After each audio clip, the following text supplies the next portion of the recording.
today is the 16th day of the month of March, 2013. 2013, and it is the third day of the month of Nisan. They saw the new moon, and they also saw the barley is in the Abib stage. So this is definitely the first month of the new year, and Passover will be on the 27th day of March, which is Wednesday evening, when we'll be celebrating the Passover. So the time is flying by, and it's already a new holy day season beginning in just, today's the 16th and the 27th. It's just 11 days till the Passover. So God willing, next Sabbath I'm going to talk about the Passover and proof that we're keeping it on the right day. I've just been told by 2 or 3 people, and I saw an article on the internet apparently put out by some independent Church of God writer who is allied with the Living Church of God, which I call the Dead Church of God, because I think it fulfills the role of Sardis in Revelation chapter 3. They have the name that they're living, but they're really dead spiritually in most ways. And this particular writer, he calls it, I guess, the Continuing Church of God. I read his article, and it's a rebuttal against an article I wrote years ago called The 17 Proofs of the Passover. And basically he tries to rebut that and ignores all the... How do you rebut something when you ignore most of its points? He just mentioned my name and a couple of basic concepts and went on to say his own thing and just didn't rebut anything. And then he got off track halfway through the article and began talking about the early church and the days of Polycrates and Polycarp, and when they kept the Passover, which was a big controversy called the Quartodeciman controversy between Bishop Victor of Rome, the Roman Catholic bishop, and Polycrates and Polycarp of Asia Minor, who were over the Antioch church. And they kept it on the same day that Christ and the apostles kept it. They kept Passover on the day of Passover. But Victor of Rome was changing it to Easter Sunday, the Sunday following the new moon of the month of Abib. And so there was a big controversy in the early church. Well, that controversy had virtually nothing whatsoever to do with our keeping the Passover the same day the Jews kept it. So he switched from trying to rebut my article to trying to rebut Victor of Rome, the Bishop of Rome, I guess. And so the last half of his article just talked about early church history and the Easter controversy, which has really nothing to do with whether we should keep the Passover on the 14th day of Nisan at the beginning of the 14th, or whether we should keep it at the end of Nisan 14 and the beginning of the 15th of Nisan. They get all tangled up. It's almost like they're hanging by a noose, hanging from a hanging tree, and they're just kind of wiggling there at the end of the noose, all hung up. And, that's sad. To me, it's so sad. The brethren in the Church of God, I call them brethren, I guess, very loosely, can be so hung up and so unfair and so unchristian as to try to rebut something, and they quote from it a little here and a little there, and they leave all the 17 proofs that I go into in the article untouched. They just get into their own little philosophy of, well, when did Jesus keep the Passover, and on the last day before his crucifixion, and was that last meal of Passover or not? And of course he says it was, and he quotes a bunch of scriptures out of context to try to say that was the Passover.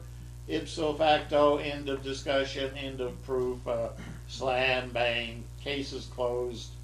You know, forget what the Jews do, forget the Old Testament, just go by some vague scriptures in one or two places in the New Testament, assuming things, taking things for granted, and not probing, not analyzing, not searching beneath the surface. It's like trying to catch fish by trolling your bait on the top of the lake. Anybody that goes fishing, trolling, knows you gotta get your trolling gear down in the water, and then you drag it behind the boat, and usually it's different levels of trolling for different kinds of fish. But you don't just drag it on the top of the lake. That's not the way the fish react. Now, fly fishing is different. Well, anyway, God willing, I'll be speaking about the Passover when Passover arrives, and maybe next week. But this week, the big news is that the Catholic Church now has a new Pope. Pope Francis. Some say it's Pope Francis the First, but technically Catholic prelates and spokespeople say it's really not Francis the First until there's a Francis the Second. So temporarily, right now at least, until there's another Pope, if there is another one, it's just Pope Francis. And he's from South America. He's from the land of Argentina. And the question is he going to fulfill the role of St. Malachy's prophecy of Peter the Roman, Petrus Romanus, the final Pope, the 112th, I guess, Pope, or the final Pope? Will he be the one, or do we have to wait for another one? After all, was St. Malachy wrong? He's not a Christian. He was a Catholic saint. He was a Catholic theologian of the 11th century. So, you know, he's not a biblical prophet or apostle or anything, but he was a very well-known Catholic theologian and saint who had a vision while visiting in Rome, and it's gone down in history as being remarkably accurate in his predictions of different popes and what their reign would be like. But the question is, with everything else being fulfilled now around our ears and all around us in terms of biblical prophecy, and we know from many biblical prophecies that we are living in the last days, the end of days, the end of time of this generation, the end of the world as we know it. We're living in the time spoken of by Christ to his disciples in Matthew 23 and Matthew 24, the Mount Olivet prophecy, where they came to him and said, "Master, tell us, what will be the sign of your coming and of the end of the world, the end of the age?"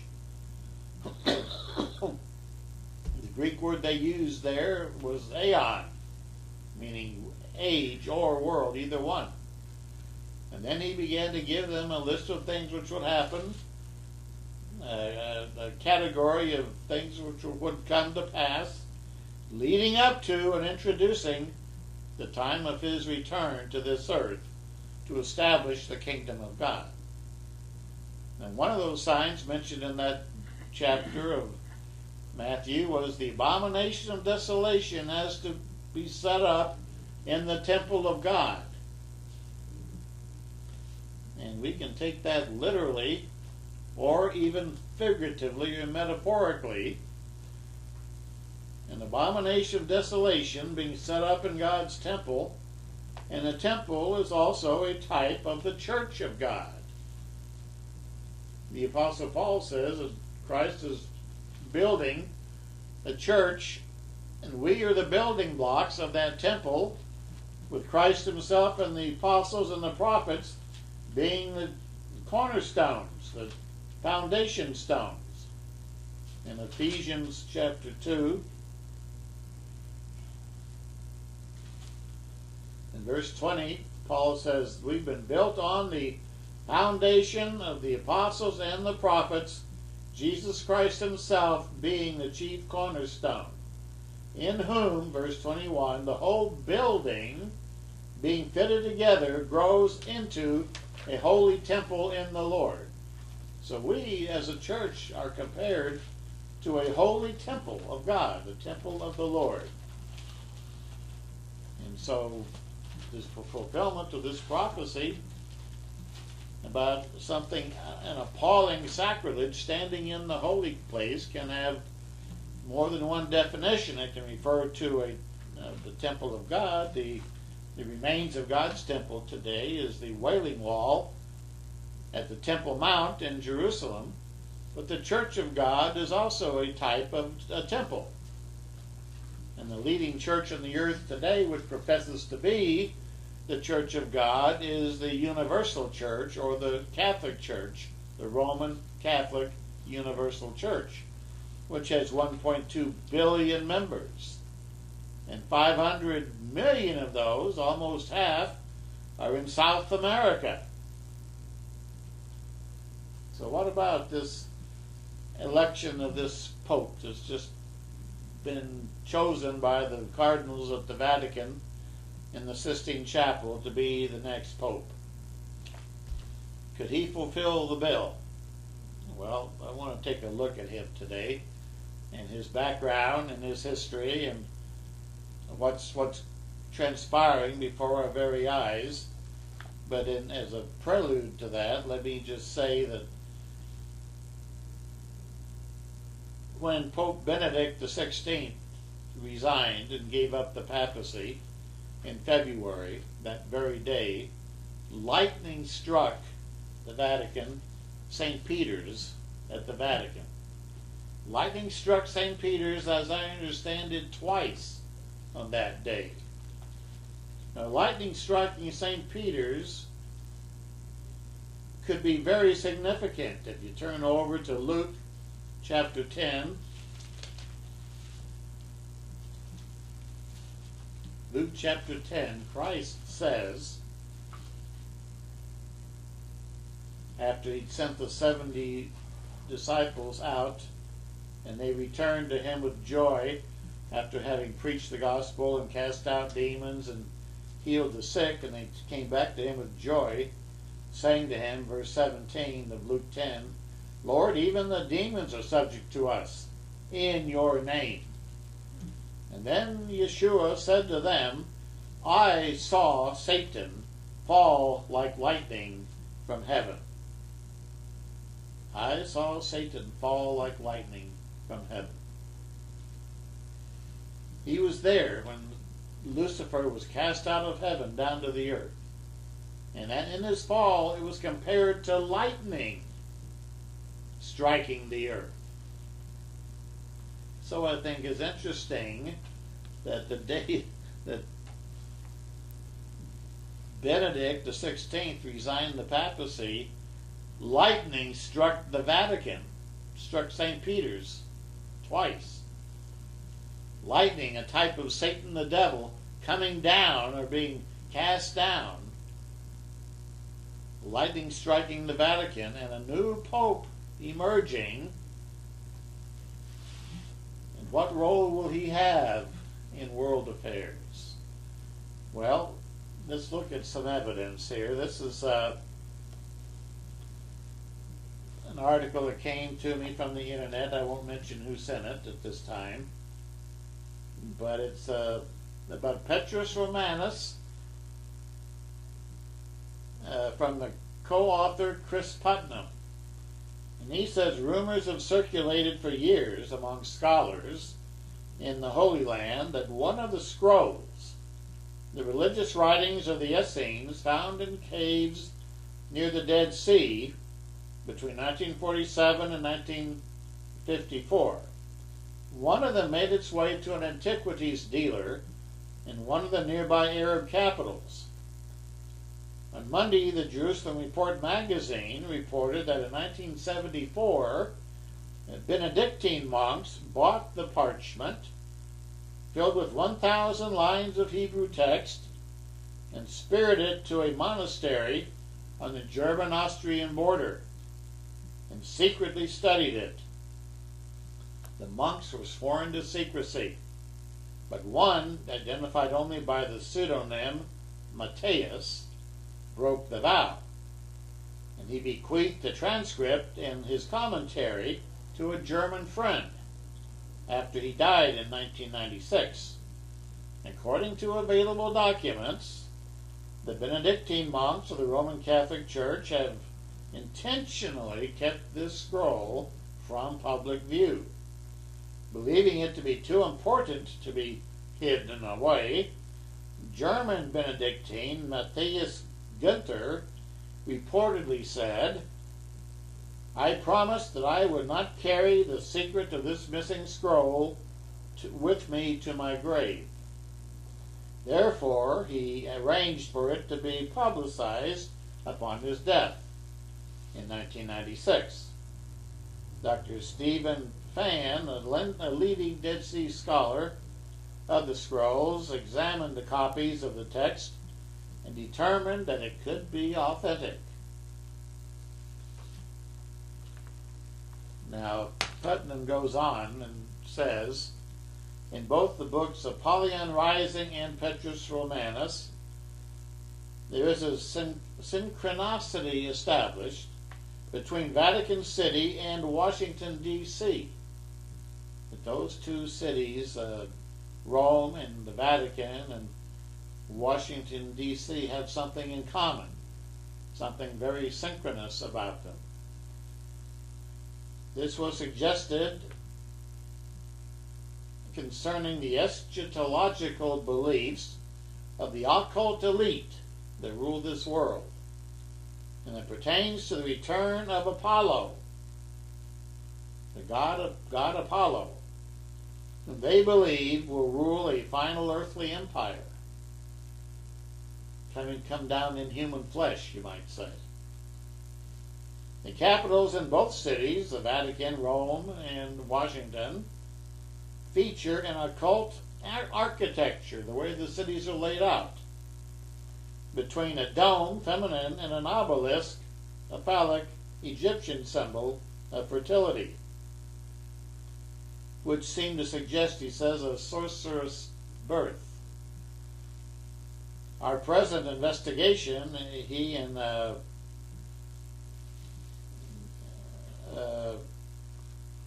Chris Putnam and what's his name that wrote Petrus Romanus? Oh, Tom Horn. Oh, Tom Horn, right. Tom Horn, the name escaped me there for a minute. But they think that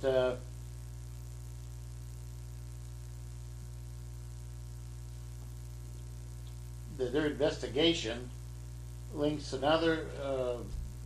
shows another link between the Vatican City and Washington, D.C. Both cities are involved in UFO websites and have had pictures of UFOs hovering over them. Is there a biblical connection between Washington, D.C. and the Vatican and Rome? Well, in my article, The New Roman Empire, that I wrote a few years ago, shows the amazing similarity in the architecture and the leading government buildings in Washington, D.C. with the ancient Roman Senate and the ancient Roman Colosseum and the ancient statues of Rome. That America is in many ways the new Rome, the end-time Rome. So there is a definite connection between the two.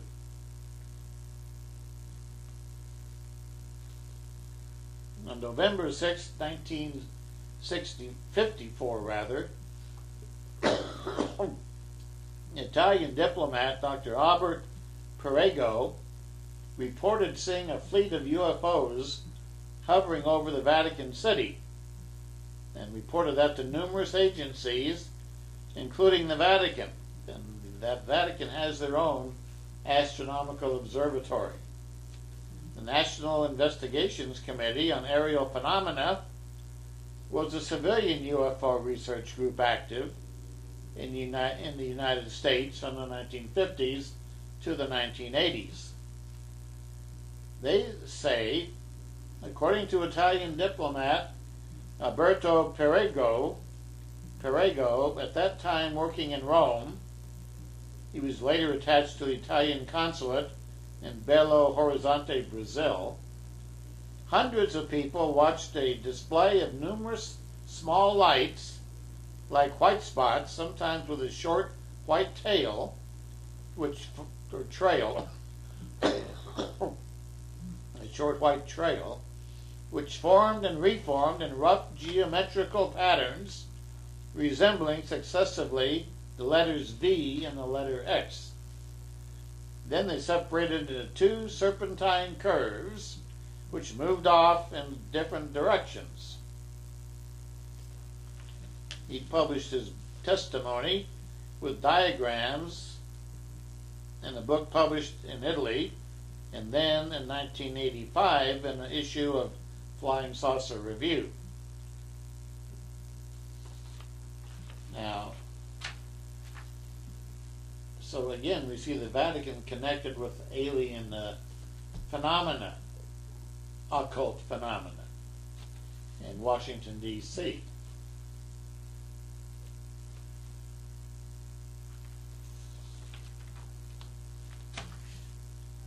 Now, what does this have to do with the new Pope? Well, at the same time that this was going on, we have another occurrence of bright lights over the Vatican. And this is of a comet. A comet has appeared approaching the, well, actually it's a picture of a comet called the Pan-STARRS comet over Europe in the middle of March of this year.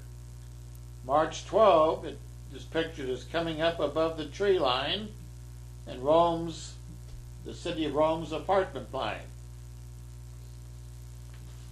The comet Pan-STARRS appeared above the Sistine Chapel in Rome on March 12, and they say it will not be a good omen. They have pictures of the Pan-STARRS comet, including a NASA image, what it looked like over the Sistine Chapel, as if it's God's finger pointing at the cardinals. It is headed down toward the earth,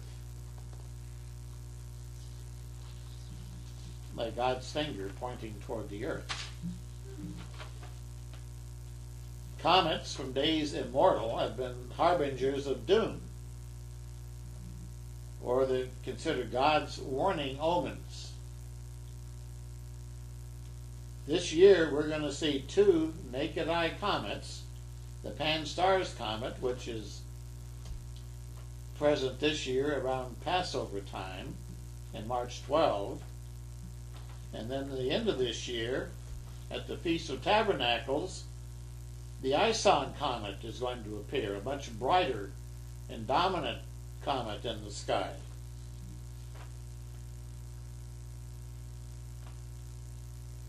So the fact of this comet appearing at the very time anew this particular Pope is selected, and lightning strikes the Vatican on the day that Benedict resigns, are omens or auguries of the future, which do not bespeak anything pleasant or happy.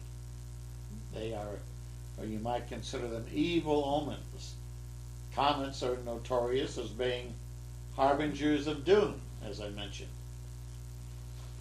And the prophecy of St. Malachy says, during the reign of this final Pope, Pope Petrus Romanus, the city of Rome will be destroyed, be doomed, amidst a period of great tribulations for the people.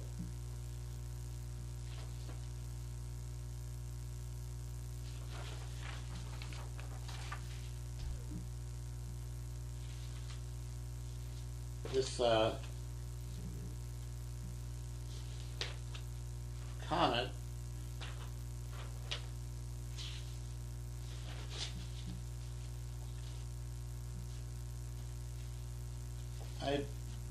I think you have to take a look at the name of this comet. Pan-STARRS. Names are very significant in God's plan, in God's work. And the name Pan is the name of a pagan god. One of the Greek gods is the god Pan. And Pan means universal. Pan is universal, and Catholic also means universal. The universal church, and Pan-STARR is a universal star god. One of the Greek gods on Mount Olympus, the god Pan. It means he's the god of everything. He's in everything. Pan basically means like pandemonium, panacea, something that cures all ills. Pandemonium, all demoniacal, uproar. And just the name Pan is the name of a pagan god, the Antichrist. So the Pan-STARR descending upon the Sistine Chapel, hovering over it, pointing toward it, indicates something's going to happen in the Roman Catholic Church that's going to influence everybody on the earth. Dramatic changes are lying ahead.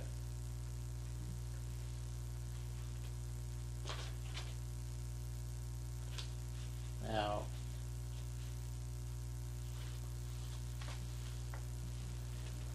in another article that I received, entitled "Is Pope Francis the Final Pontiff, or the Final Pope?" An author who predicted Pope Benedict XVI would be the first pontiff in nearly 600 years to resign, and that happened, also believes the election today of Jorge Mario Bergoglio as the 266th Roman Catholic Pontiff since Peter lines up with a medieval prophecy that would make him the final pope before the end times. Tom Horn, along with Chris Putnam, author of the book Petrus Romanus, The Final Pope is Here, told WorldNet Daily that Bergoglio's selection as pope was a fantastic fulfillment of prophecy. Horn has said a pope of Italian descent would fulfill this prophecy, noting that Bergoglio is the son of Italian parents, and he is a Jesuit, a member of the Jesuit order. Being a Jesuit is very important, a very important aspect of our prediction in our book, he said. Petrus Romanus, the final name of the final pope, according to St. Malachy, implies this pope will reaffirm the authority of the Roman Catholic Pontiff over the Church of God, universal, and all the outsprung churches. And that it implies this pope will emphasize the supremacy of the Roman Catholic faith and the Roman Catholic Church above all other religions and denominations, and will affirm its authority over all Christians and all peoples of the world. The Jesuits, Tom Horn pointed out, was organized to stop Protestantism from spreading and to preserve the communion with Rome as part of the anti-Counter-Reformation movement in the Catholic Church.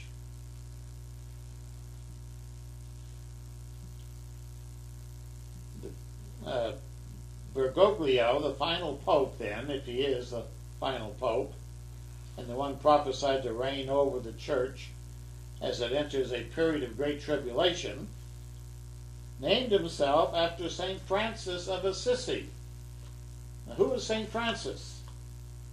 Well, this is intriguing, because shortly before his death, Francis of Assisi prophesied that at the time of tribulation, a man would be raised up to be the pontiff, or to the pontificate, the papacy, who by his cunning will endeavor to draw many into error and death. St. Francis of Assisi prophesied, in other words, he said, some preachers will keep silence about the truth. They'll just go along with what's happening. Politically expedient. Others will trample it underfoot and deny the truth about what's happening. For in those days, Jesus Christ will send them not a true pastor, but a destroyer. An Abaddon, Apollyon, one who destroys faith and truth and takes people's lives. So this means, according to St. Francis, his own prophecy, before he died, the final pope would be an impostor, a destroyer, a satanic implant, one that's going to be taken over by Satan the devil. Why did 2 strikes of lightning strike the St. Peter's Dome in Rome the day Benedict resigned? Well, the Bible speaks of 2 beasts in Revelation chapter 13. Both of them, you might say, struck by lightning. Both of them Satan inspired. And the second beast causes the whole world to worship the first beast. And the second beast comes in the first one is the leader of a great world empire, the New World Order, with 7 heads and 10 horns. The second beast looks like a lamb with 2 horns. He looks like a lamb. A religious figure, like a Christ figure, like a vicar of Christ, or the Pope. But he spoke as a dragon. And Christ said, out of the abundance of the heart, the mouth speaks. So he speaks like a dragon, then his heart is the heart of the dragon. And the dragon is, Revelation 12 verse 9, one of the names of Satan the devil. That old serpent called the dragon, the devil and Satan. And Christ said he saw the dragon, Satan, fall out of heaven like a lightning bolt. Has that lightning bolt struck the Vatican now and also struck one who is going to be the beast of Revelation?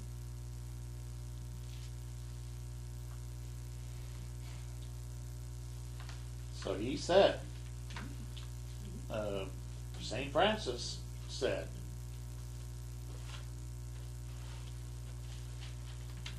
that one would be raised up to the pontificate, who by his cunning will endeavor to draw many into error and death, and the ways of error, the error spoken of in 2 Thessalonians chapter 2, because they love not the truth. And some preachers will keep silent about it, about the truth. They won't speak the truth. They won't proclaim the truth. They'll button their lips. And others will trample the truth underfoot and deny the truth. Because in those days, he said, Jesus Christ will send them not a true pastor, but a destroyer, the one inspired by Satan the devil.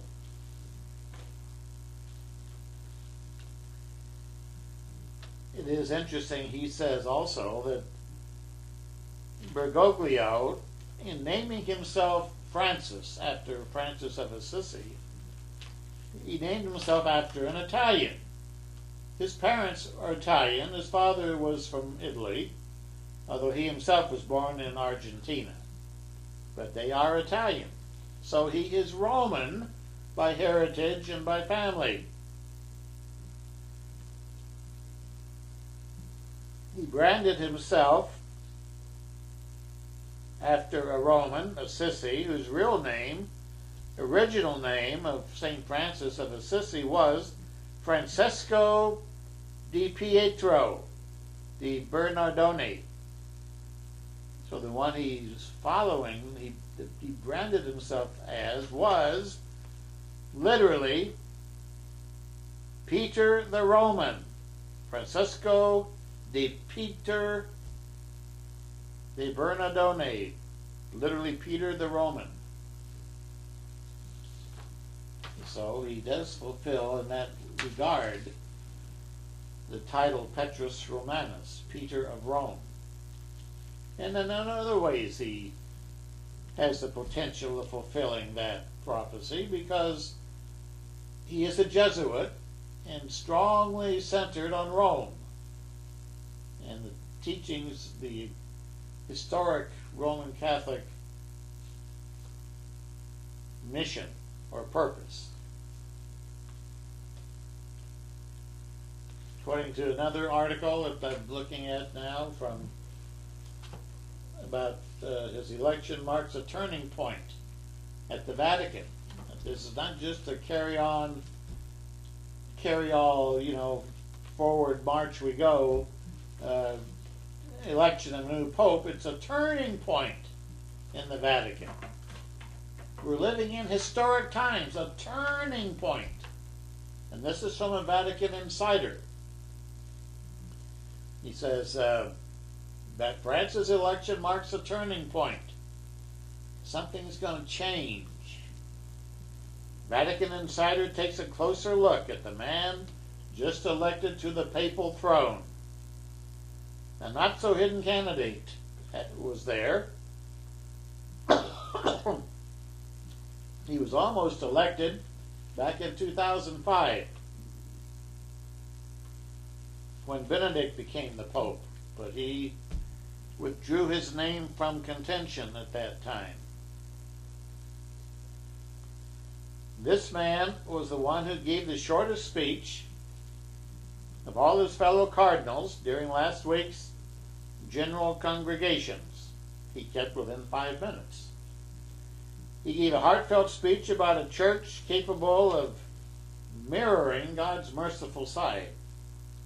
The election of Jorge Mario Bergoglio, the first Jesuit to ever ascend the papal throne, and the first Latin American Pope in all history, in the history of the Catholic Church. He's also the first Pope to take the name Francis. So he is a man of firsts. A lot of people were shocked when he was elected to be the Pontiff. They thought the church would go for a younger man. But Vatican politics played its way out so that he was the ultimate winner after just 5 ballots. The election of Francis, he says, marks a turning point. It has never happened in the recent history of the Church that there was the election of a second place, a man who's placed second at the previous conclave, nor that of a pontiff appearing for the first time on the balcony of St. Peter's Basilica, and before blessing the faithful, who himself asked for the faithful to pray for him and to bless him.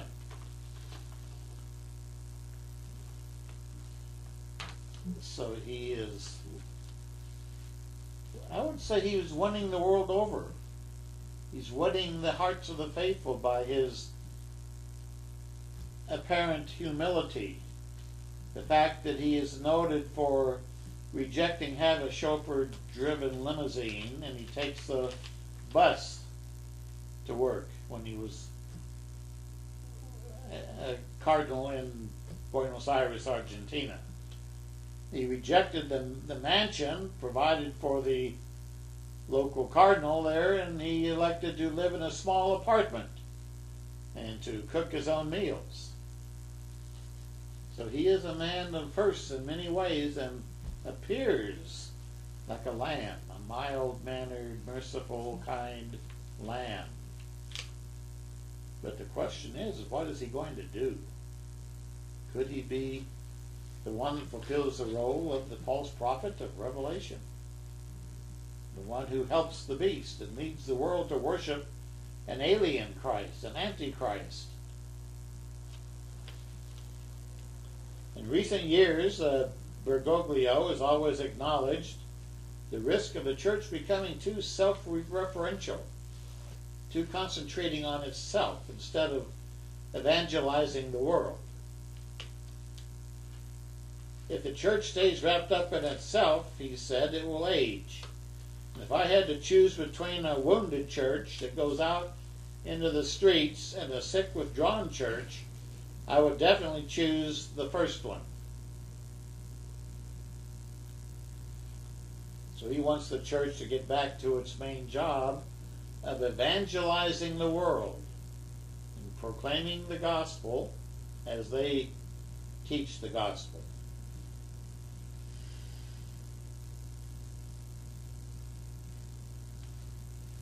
A Jesuit who chooses the Franciscan name, such as Francis, who chooses to name himself after the great Italian saint, the great reformer of the radical side of the gospel, St. Francis of Assisi, is a sign to the church today that changes are imminent.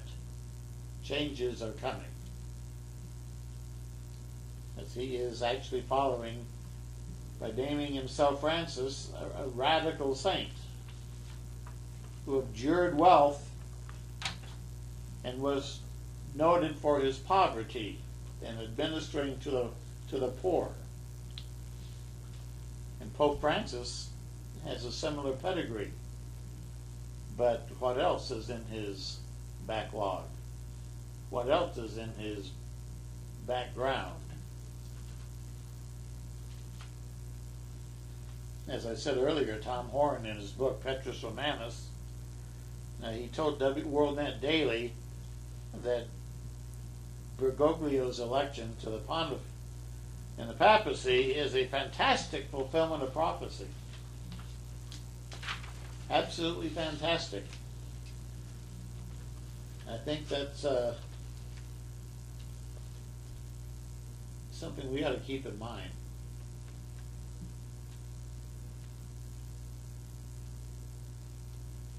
Horn has said a pope of Italian descent would fulfill the prophecy, and Bergoglio is the son of Italian parents and a Jesuit. Being a Jesuit is very important, he said in his book.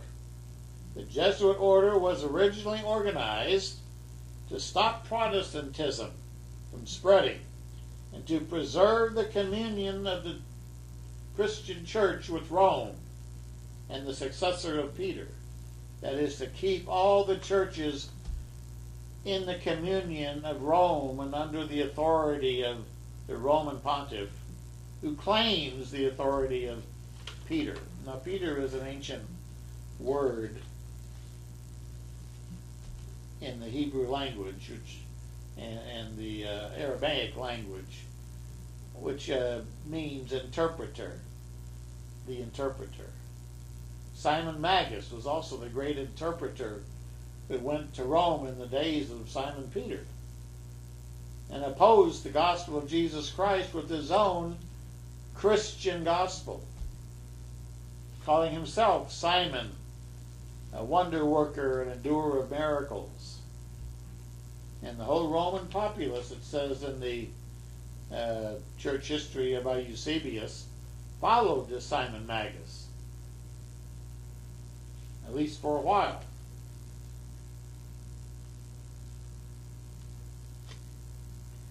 Now, Horn points out that Benedict made his decision to resign last year, 2012, before he announced it this February.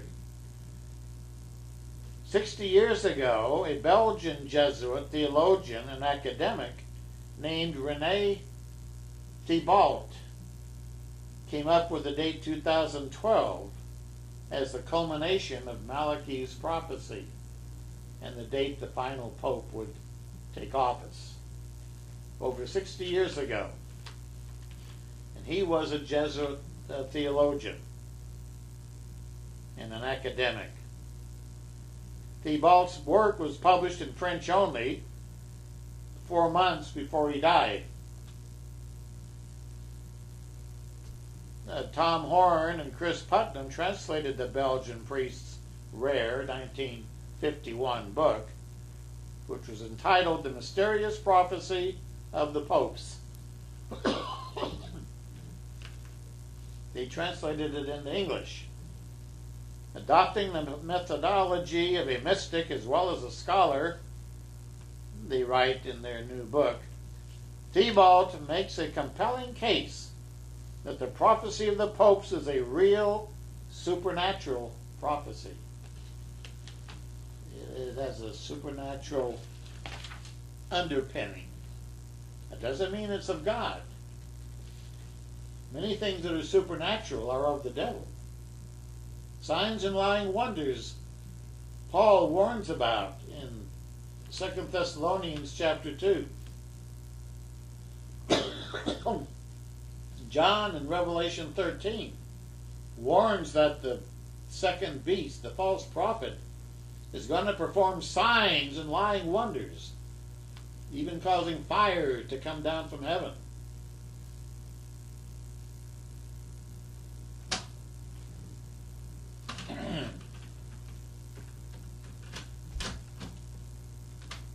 Tom Horn points out that Thibault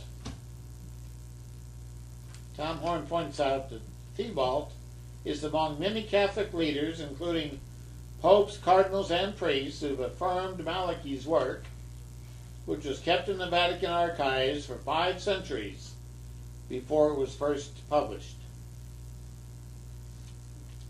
Thibault used a number of methods of cryptographic analysis to come up with the date 2012.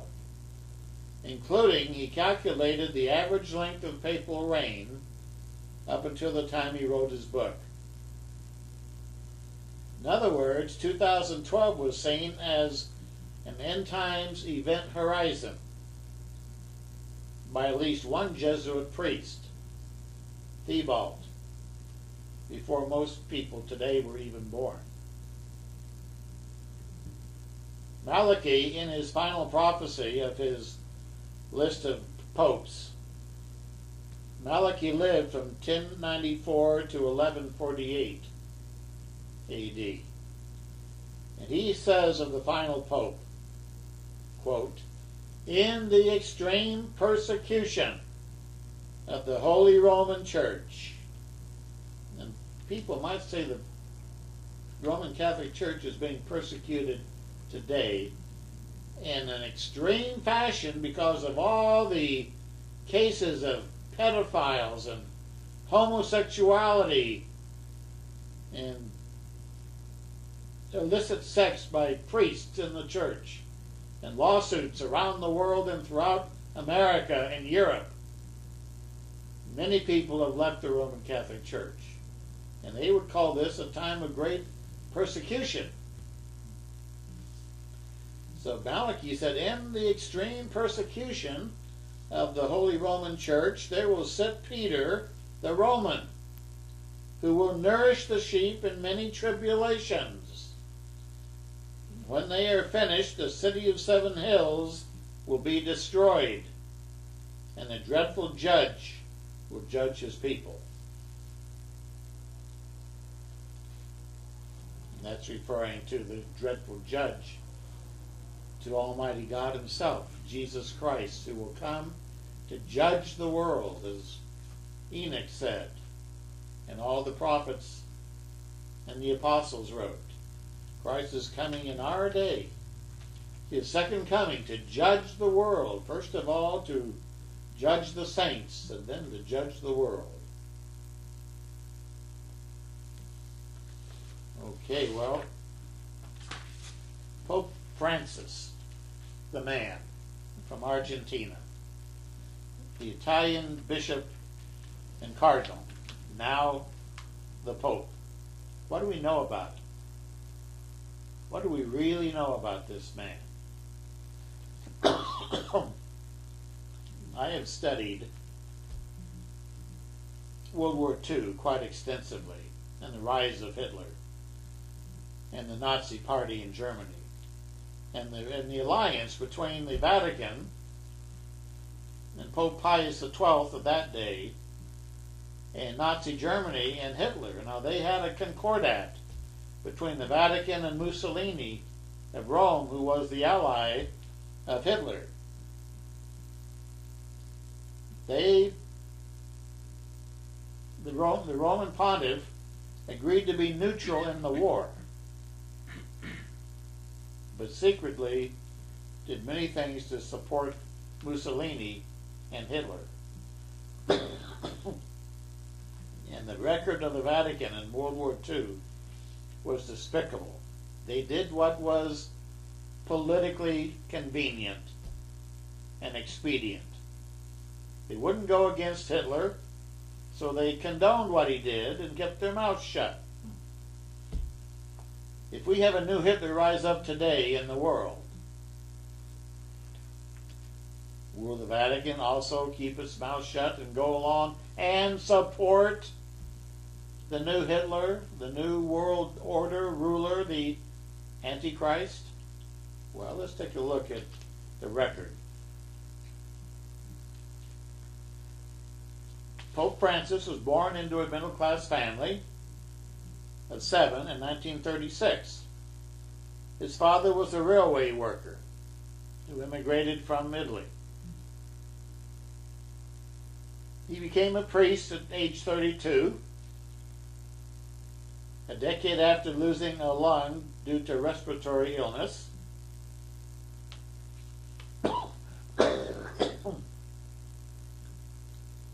Despite his late start, he became the leading local Jesuit. He was leading the local Jesuit community in Argentina within 4 years, and held that post as the leader of the Jesuit community from 1973 to 1979. This coincided with the bloody military dictatorship of the Argentinian Navy and Army between 1976 and 1983. During that time, up to 30,000 people who were suspected of being leftists were kidnapped and killed. And yet, Bergoglio achieved vocational success and maintained his post as a leader of the Jesuits during that bloody period called the period of the Dirty War in Argentina. The most well-known episode from that time relates to the abduction of 2 Jesuit priests under him. The military government abducted these 2 priests and secretly jailed them because of their work in poor neighborhoods. According to a book entitled The Silence, written by journalist Horatio Verbitsky, Bergoglio withdrew his Jesuit order's support of those 2 priests after they refused to quit visiting the poor and the slums. This paved the way for their capture by the authorities, and he did nothing. The abducted clergymen were beaten and tortured and survived 5 months of imprisonment.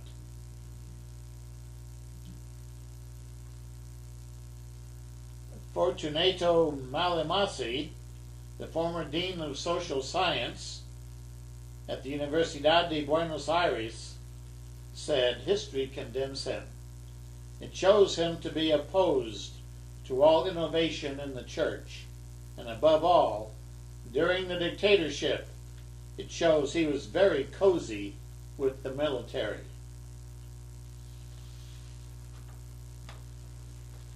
So he went along with this terrible period of assassination where the people who were swept off the streets were called the desaparecidos, the disappeared ones.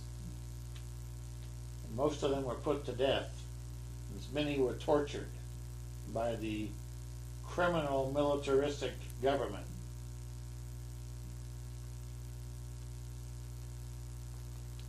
Those who defend Bergoglio say there's no proof behind these claims. Well, then they also say that this priest helped many dissidents escape during the military junta's rule. But they provide no evidence of that. And these men's own evidence indicates that, that they are charging him in court. Now,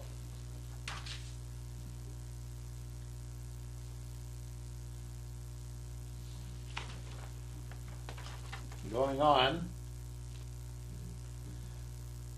I mentioned that the last non-European pope, by the way, was Syria's Gregory III, and he was pope from 731 to 734 A.D. So it's been a long, long time since the Roman cardinals have picked the pope outside of Europe. This is the first one from the Western Hemisphere.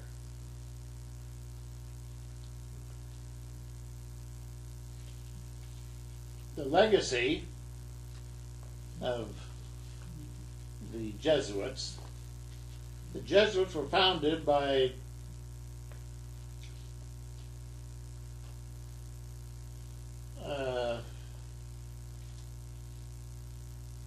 I get to that in a minute.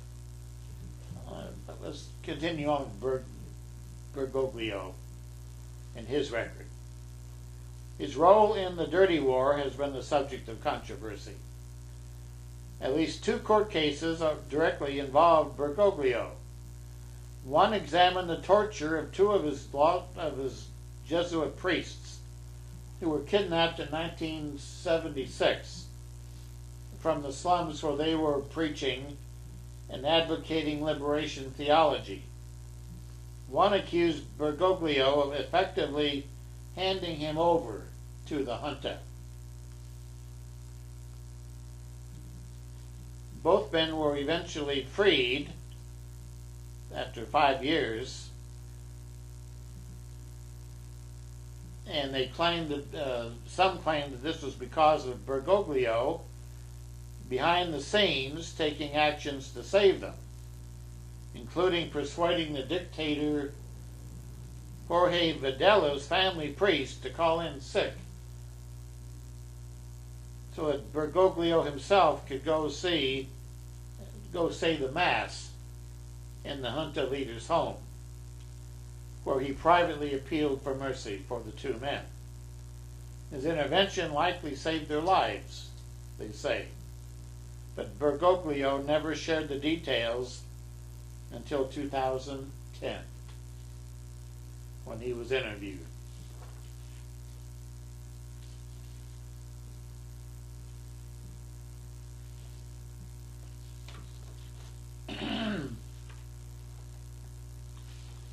Now the Jesuits, I'll mention a little bit now about the Jesuits, because he is a Jesuit, the first Jesuit to attain the papacy. According to Wikipedia Encyclopedia, the 35th General Congregation of the Society of Jesus convened on January 5, 2008 and selected a new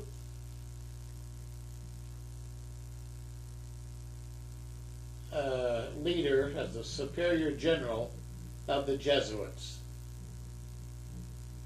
A month after that, the Pope Benedict received members of the general congregation of the Jesuits and urged them to continue on the path of their mission in full fidelity to their original charism or charge, and asked them to reflect so as to rediscover the fullest meaning of their characteristic fourth vow of obedience to the successor of Peter.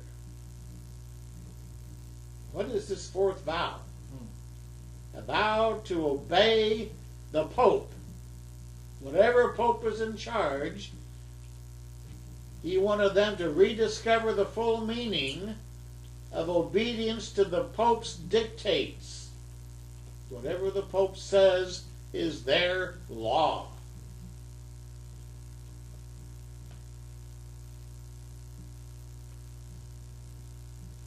For this, Pope Benedict told them to adhere totally to the Word of God and to the magisterium's task of preserving the integral truth and unity of Catholic doctrine.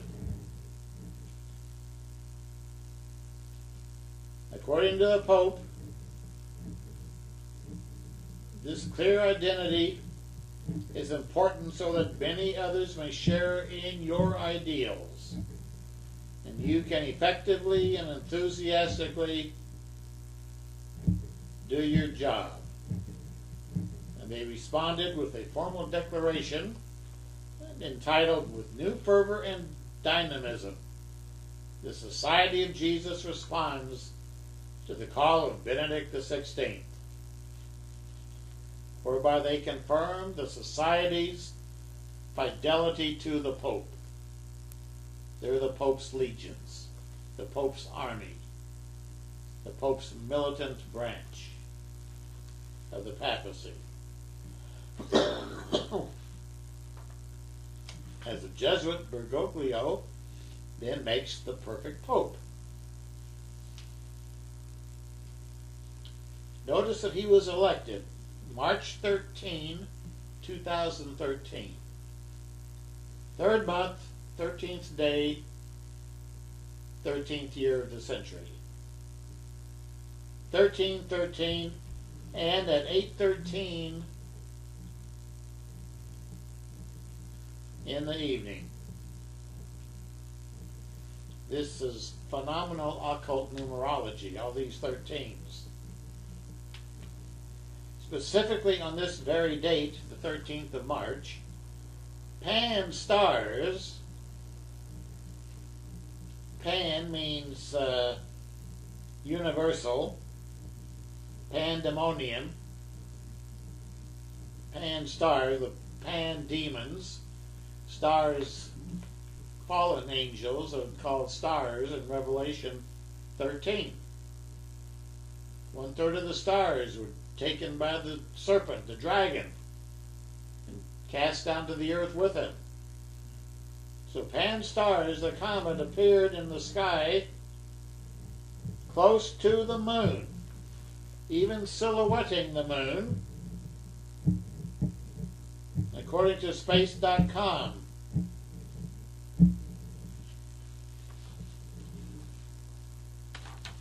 As if it was coming down from the moon. This timing is rather interesting. Another article it says Petrus Romanus arrives on 3/13/2013 at 2013 hours. According to the prophecy of St. Malachy, Petrus Romanus has arrived. Pope Francis, formerly known as Jorge Mario Bergoglio, was the son of an Italian railroad worker from Turin, Italy.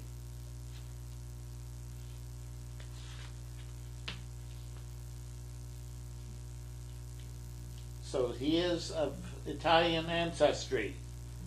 The Roman Empire was also an empire as well as a city. His Italian ancestry makes him to meet the Roman aspect. Rene Thibault, the Jesuit, who wrote in 1950 the papacy would be abdicated in 2012, rejected the possibility of a pope named Peter and wrote that the name symbolized the totality of the papacy. He wrote there's only one Peter, the first of the Roman pontiffs, and he was seen in his many successors. He is still to serve in the final as in the first persecution. We believe Petrus Romanus represents all the Roman pontiffs from St. Peter to the recipient, Gloria Olivae, which was Benedict. So this one combines all the previous ones according to their theological inspiration. He is, and you might say they think he's going to be the greatest pope because he is seen in all of his predecessors. They all lead down or up to him. In Thibault's reckoning, all the ambitions and pretensions of the papal dynasty are now encompassed in one man. Paramount is the fact that he is the first ever Jesuit Pope. This has great prophetic significance, as the Jesuits were formed to specifically combat the Protestant Reformation and to assert papal supremacy over the entire world. The Jesuits were the soldiers of the Pope. They knew no law but the will of their general. The only law they acknowledge is the law of the Pope. No mode of worship but the Pope's dictates. No church but themselves. Because of this, the Jesuit order was suppressed at one time and disbanded for its pernicious skullduggery. This was in 1773 by Pope Clement XIV. By the mid-18th century, the Jesuits had earned a bad reputation in Europe for political maneuvering and economic exploitation, bar none. Jesuits tried to assassinate Queen Elizabeth, the first Queen of England, whom God put in office. The Roman Catholic Church, probably through the Jesuits, assassinated Abraham Lincoln, America's president during the Civil War. Interestingly, Pope Benedict XVI addressed the Jesuit order in 2008, encouraging them to reinvigorate their fourth vow. The fourth vow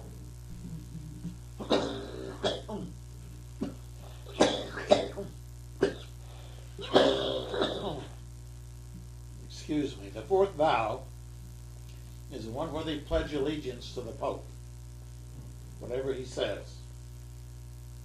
The fourth vow of obedience to the Pope is one of absolute subservience to the Pope, to do whatever he enjoined, to go on any service he wished, into any quarter of the globe, to fulfill the will of the Pope, no matter what.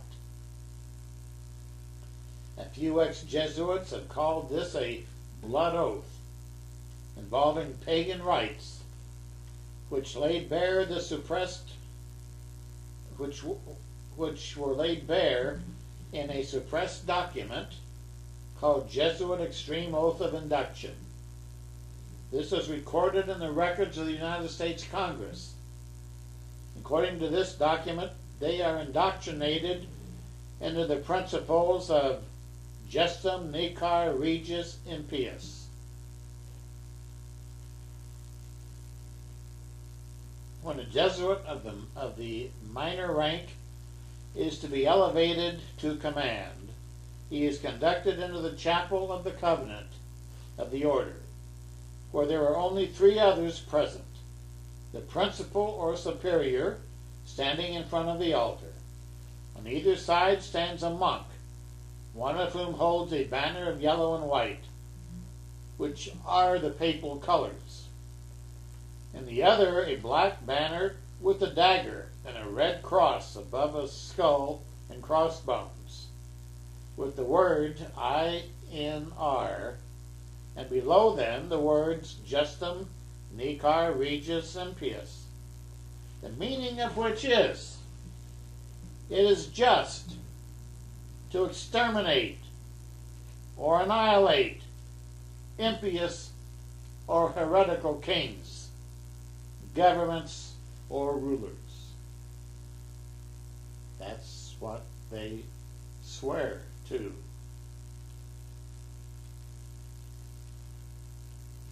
And in their history they've used poison, and the guillotine, and the knife, and the dagger, and the musket, and cannon, and torture racks.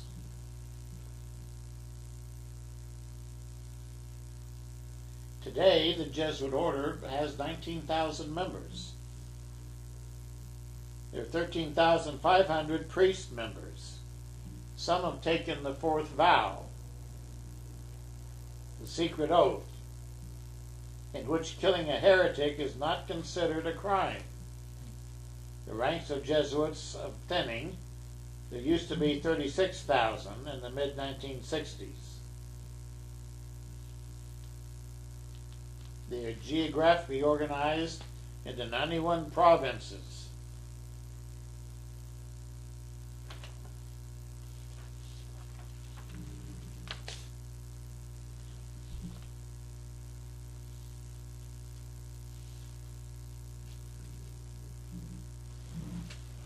Jesuits have engaged in war, genocide, and depopulation. For example, recently Canadian natives were killed off between 1880 and 1984. The Vatican also managed a Serbian genocide during World War II, killing off of Serbs in former Yugoslavia, with terrible atrocities that occurred then. Beheadings, and skulls being piled up, and people hung up by their innards. I saw a book of photographs of the terrible atrocities performed by the Roman Catholics in former Yugoslavia during World War II. They were fighting on the side of the Nazis with the blessings of the Catholic Church, and they did all kind of horrible things to the Russian Orthodox Serbs. A man in the church in Seattle showed us this booklet, a pamphlet, or actually more of a photograph book that he had. This was when I was attending the Church of God in Tacoma, Washington, under Minister Jimmy Friddle. And we were in this man's house and visiting, and I thumbed through this book and looked at these horrible pictures. They had baskets full of eyeballs that they'd taken off the deceased. And it was madness. And these were fanatics of the Catholic religion and what they did to their enemies, or their perceived enemies of the Pope.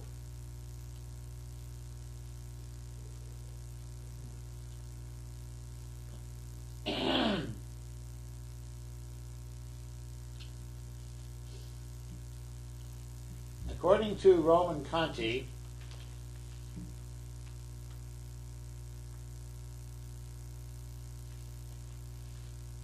a Catholic mystic, who predicted in 2002 that the successor to John Paul II would choose the name Benedict XVI. And he was right. Conti said I never expected Peter the Roman to be Italian or Roman, or to have the first name Peter, or to take the papal name Peter. So these points do not imply that Pope Francis is not Peter the Roman. The prophetic phrases of St. Malachy describe the pontificate of each pope, not his name. That the pontificate is Peter, not the name. Conti says, according to the reign of Pope Peter the Roman, the great apostasy begins.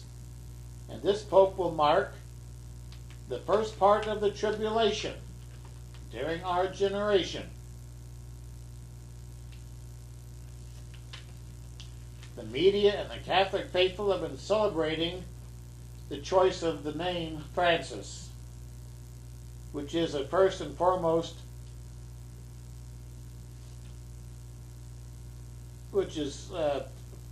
first, and most people assume it's inspired by St. Francis of Assisi. In Petrus Romanus, Tom Horn and his co-author wrote, even St. Francis of Assisi, one of the most venerated religious figures in history, gathered his devotees shortly before his death and prophesied that, quote, at the time of this tribulation, a man not canonically elected will be raised to the pontificate, who by his cunning will endeavor to draw many into error and death. Some preachers will keep silence about the truth. Others will trample it underfoot and deny it. For it is in those days Jesus Christ will send them not a true pastor, but a destroyer. What about the election of Pope Francis? Was there something uncanonical about it? Something weird, something strange, something maybe dishonest? They say, for starters, Pope Benedict XVI simply retired, making for an unprecedented situation. Next, the 15-day rule between the vacancy of the office and the start of the conclave was circumvented or violated in order to speed up the process. Then the two living popes situation alone supports a charge of one not canonically elected. How can you have two at once? Even though one said he resigned, he's still alive. According to one expert,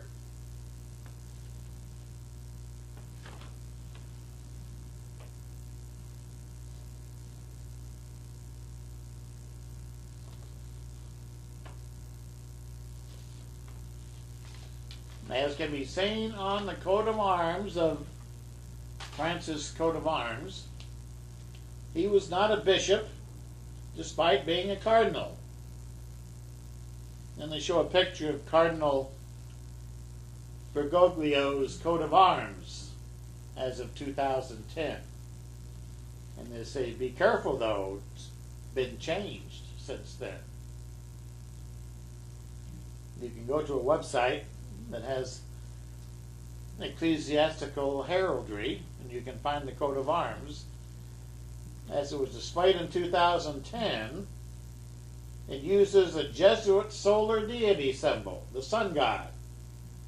The Jesuits maintain that IHS, the letters on their symbol, their symbolic letters, they say it stands for the first three letters of the Greek name of Jesus, Iota Eta Sigma.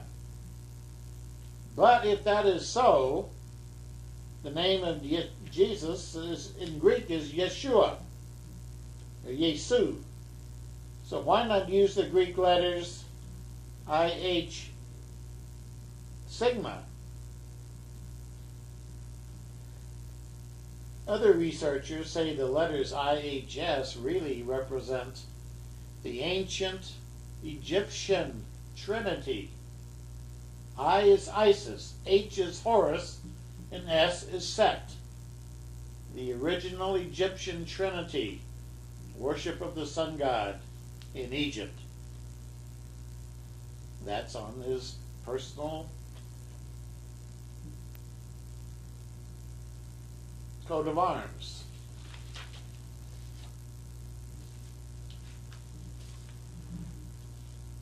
His coat of arms, as displayed in 2010, lacked the requisite cross, but he was in fact a bishop.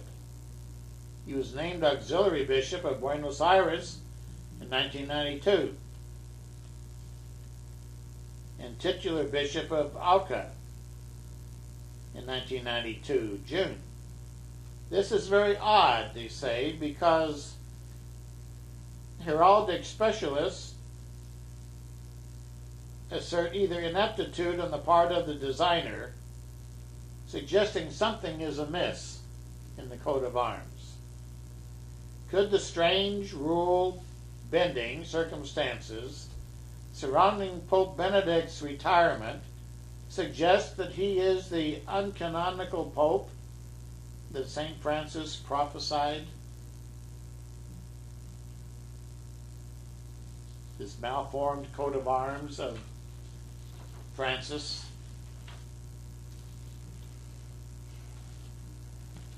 The corrected coat of arms shows a cross at the top. That is a changed coat of arms. But now what about the name Francis? Does that really come from St. Francis of Assisi? Another Catholic saint that he could have drawn the papal name from was St. Francis Xavier, who himself was one of those leading ones who formed the Jesuit company of Jesuits. St. Francis Xavier was a fellow Jesuit, infamous himself for inspiring the Goa Inquisition. This extended the European Inquisition of Europe in the Middle Ages to the Indian state of Goa and the Portuguese Empire in Asia. This was a repugnant affair in which 16,202 people were brought to trial, resulting in untold numbers of executions by burning at the stake and lesser tortures. If you look at the numerology of the date when this pope was elected, the great biblical scholar and Anglican theologian E.W. Bullinger, in his book on Numbers, talks about the number 13, which is a number that keeps cropping up with St. Francis. The numbers surrounding Pope Francis' election keep coming up 13. White smoke at 7:06 p.m., which in numerology is 7 plus 6, which equals 13. He's 76 years old. 7 plus 6 equals 13. He was elected to be the Pope on the calendar date 3/13/13. This sports two 13s of its own, but in numerology 313/2013, you also take all the digits there and add them together. 3 plus 1 plus 3 plus 2 plus 0 plus 1 plus 3 all equals 13 again. He was announced as Pope at precisely 8:13 p.m. Vatican time. In European time, this was 2013, making for 3/13/2013 at 2013. Now, Bullinger says in his book on numbers, Bible numbers, the significance of 13. What is the significance? All are aware that it comes down to us as a number of ill omen. You know, even the pagans say 13 is bad luck. Many superstitions around it. Unfortunately, when you go back to find a reason for this, you have to go back farther than most people do. Most explanations only go back to no farther than the apostles. But we have to go back to the first occurrence of the number 13 in order to discover the key to its significance. It occurs first in Genesis 14 and verse 4, where we read, 12 years they served Kedorlaomer, and in the 13th year they rebelled.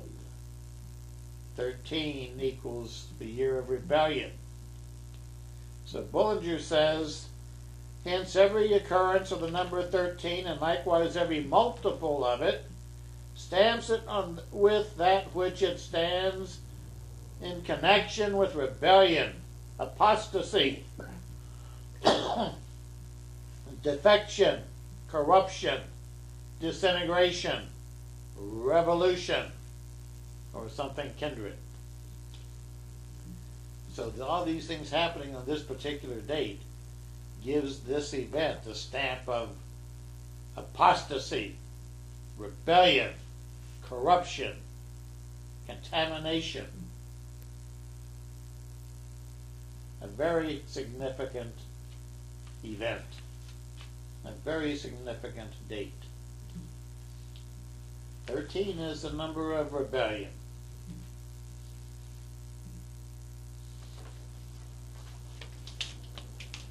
Is all of this a coincidence?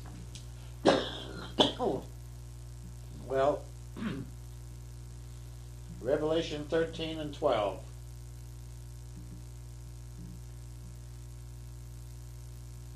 And 13:11. John says, I beheld a beast, another beast coming up out of the earth. He had 2 horns like a lamb, and he spoke as a dragon.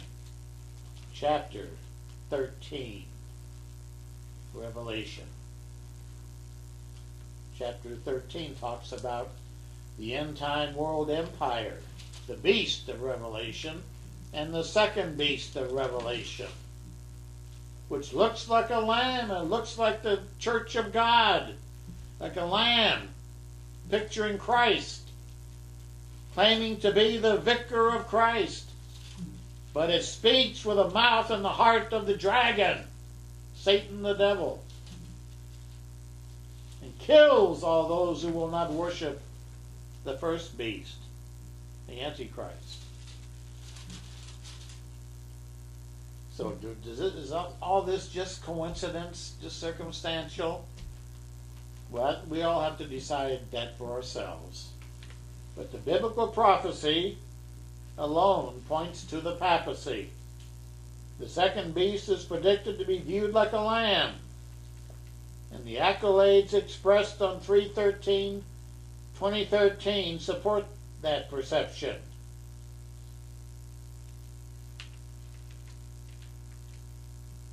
If the predictions of St. Francis of Assisi and St. Malachy are true, then the second beast, the one from the earth, who is called the false prophet,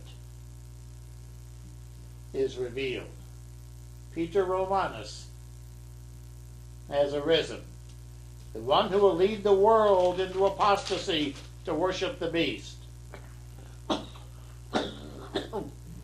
the dragon. And it could well be Pope Francis, the one who survived the period of the dirty war in Argentina and came through with shining colors, who supported the military hierarchy of the generals in their violent crusade to kill their enemies. Will he also support the beast of Revelation in like manner? Well, we know that God holds the future in his hands. And we are very near the end right now. And all these signs are pointing that the end is closing in. The lightning is striking. The comets are hovering. The tribulation is brewing. And it's time to get ready to meet Christ when He comes to set it all straight and to restore all things and to usher in the kingdom of God. Just keep our eyes open, brethren. The times, they are a-changing, and great changes are afoot at the Vatican and Washington, D.C., and around the world. So let's pray to Almighty God that we'll be accounted worthy to escape these terrible things that are coming to pass. He will protect us and shield us and deliver us through the days ahead, that everything we do will be to His shining glory forever. Amen. Amen.